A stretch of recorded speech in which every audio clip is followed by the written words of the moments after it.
The Falcon and the Winter Soldier has finished today on Disney Plus. Originally meant to be a limited 6-episode series, but there has now been increasing talk about potentially doing a second season in the future. It stars Anthony Mackie, Sebastian Stan, Wyatt Russell, Erin Kellyman, and Daniel Bruhl, as well as Emily Van Camp. It's the second Marvel series released on Disney Plus after WandaVision, and this one is much more grounded and realistic, if you can use that word about superhero content. Certainly less adventurous as well, but in turn more vocal about political issues. So the show starts off several months after the events of Avengers Endgame. Falcon is now working for the US government as a sort of special agent sent on various assignments. Meanwhile, Bucky is going to therapy. He's trying to learn to live a normal life and atone for his sins as the Winter Soldier. Crucially, the last time we saw Sam, he was given the shield by Captain America and basically named as his successor. But immediately in the first episode of this show, he gives up the shield, gives it to the US government with the intent of just putting it in a museum. He feels unworthy of it, unsure if he really deserves to carry that mantle.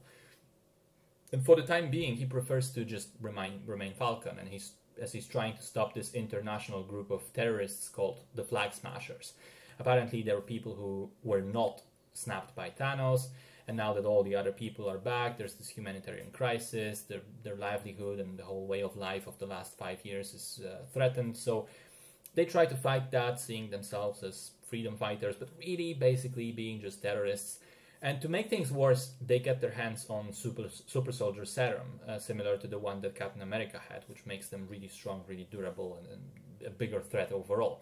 And just as you think this is already a whole heap of trouble, the government actually announces that they nominated a new Captain America, John Walker, played by Wyatt Russell.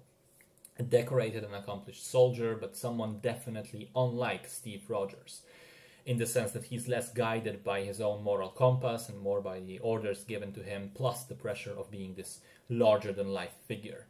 And as he's also sent on the trail of Flag Smashers, things will inevitably come to a clash.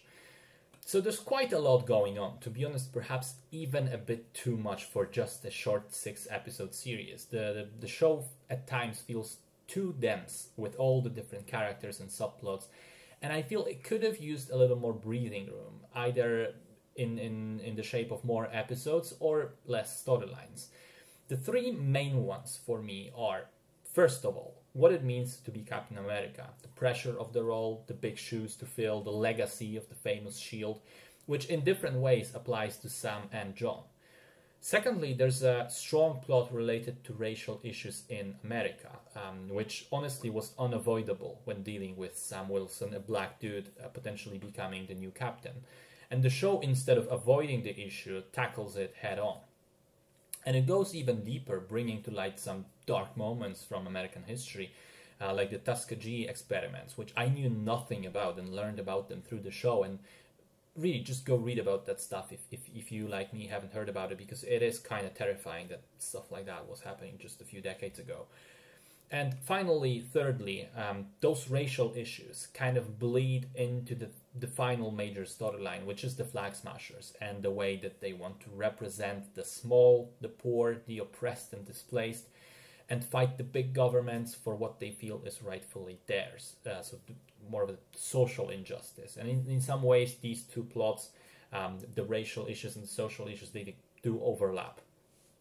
So I'll start with the racial issues, because I think it was the central racial issue was handled brilliantly, not just within the show, within the story itself, but also in a more meta sense.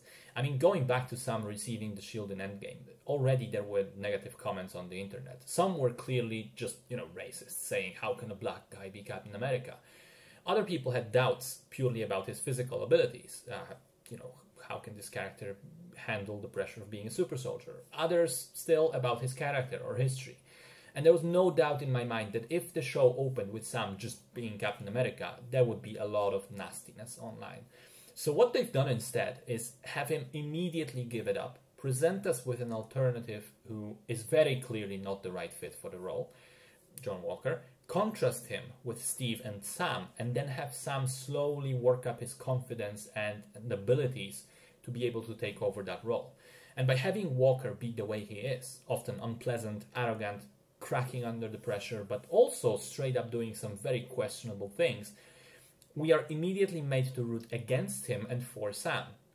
So by the time Sam eventually decides to try and become Captain America after all, we're just cheering for him straight up. I thought that was really intelligent on the part of showrunners, the whole framing of that discussion. Then I'd like to commend the overall character work done in the show. Both Sam and Bucky are explored in really interesting ways and given depth that they previously simply didn't have, because they were just secondary characters. I'll say that I liked Sam's storyline more, but in terms of acting, I enjoyed Sebastian Stan's performance slightly more than Anthony Mackie's. And whenever the two of them are together, the show really capitalizes on their excellent chemistry, the banter and funny lines that they throw at each other. It really does feel like this cool kind of love-hate relationship, a genuine friendship being built under the guise of talking shit all the time. And I think really their dynamic is an extremely good example of like positive role models for men. Then there's John Walker, which I think is the most interesting character in the show and also one of the best done characters in the entire MCU so far. He's incredibly well written as this complex guy who really has good in him and is certainly a hero in many ways and wants to do the best he can. But he just cracks under the pressure and he is unable to live up to the legend of Captain America. He simply doesn't have that same moral strength on the level of Steve Rogers that would allow him to always make the human choice. And yet, he's not a villain. He's absolutely not a black and white character. He's not a villain. Depending on the point of the show, he's a hero or an anti-hero or an anti-villain. At the end of the day, I'd say he ends up being a sort of an anti-hero in the sense that while he makes mistakes and is sometimes posed as an antagonist to the story, he's still, underneath all of that, he still has the desire to do good. The writing for that character is fantastic, but it really comes alive thanks to Wyatt Russell's performance. He's so great that he made the whole fan base basically hate his character from minute one, and apparently even received death threats from some fans, which is bonkers to me. People not being able to dissociate the character with the actor playing him. I just think he's done a really admirable job. On the other side of that, we have the glorious return of Zemo, who in this show is the anti-villain to Walker's anti-hero. He's still a terrorist. He's clearly got an agenda of his own, but he's just brutally honest about it and is willing to work with the heroes if it gets him closer to his goals. I thought his entire role in the show was fantastic. It was a joy to have him on screen. His dynamic with the protagonists is incredible. You also have to commend the writers for really sticking to their... He's really consistently written. He isn't a character that compromises. He has his agenda, his goals, his sort of internal morals, if you can call them that, and he just sticks to them. There's no compromise in him. And Daniel Bruhl also just exudes this elegance and a certain culture that even though you know this is a bad guy, you just can't help but have a certain respect and even admiration for him and his convictions. Another returning character is Sharon Carter, which I thought was pushed onto a really interesting track in terms of character progress. And I won't spoil anything else, but it was cool to see her in such a new light. Then there's the Flag Smashers, and they're problematic for me. On paper, it's a really captivating idea to explore the consequences of the Thanos snap on both the people who stayed and the ones who are gone and now return, the way that has political implications, on governments and borders and economies, how the entire geography and politics of the world changed in that time and now has to adjust back. I feel that there's some really solid material there, but I just felt like the execution was underwhelming. The Flag Smashers, led by Carly Morgenthau, that's the main character, they felt extremely one-dimensional, very clunky in terms of the overall writing and specific dialogue, which in their case was rough at times. It was rough, especially considering how well the other parts of the show are written. It was almost surprising. Now, to be fair, I have read that originally their whole storyline had to do with a global virus pandemic, which was then quickly scrapped and reworked when COVID hit, which may account for the noticeably lower quality of writing and plotting. So who knows, maybe originally it was much better, but we do have to look at what is and not what could have been. And this is clearly the weakest part of the show for me. We have to also talk about action due to the nature of the show. The flying choreography for Falcon and the quality of those sequences in terms of the CG and so on, spectacular. The ground level hand-to-hand combat, much poorer. Sometimes the choreography is even decent, but ruined by the choppy editing. And sometimes even the way that the characters move or stand around feels very weak. There are exceptions to those, the scenes with Batroc, and when a certain someone, who I won't spoil, comes to the Riga apartment to get Zemo. But overall, I felt it was a bit disappointing, especially when you think back to the Winter Soldier. Outside of the fights, though, cinematography is pretty damn good.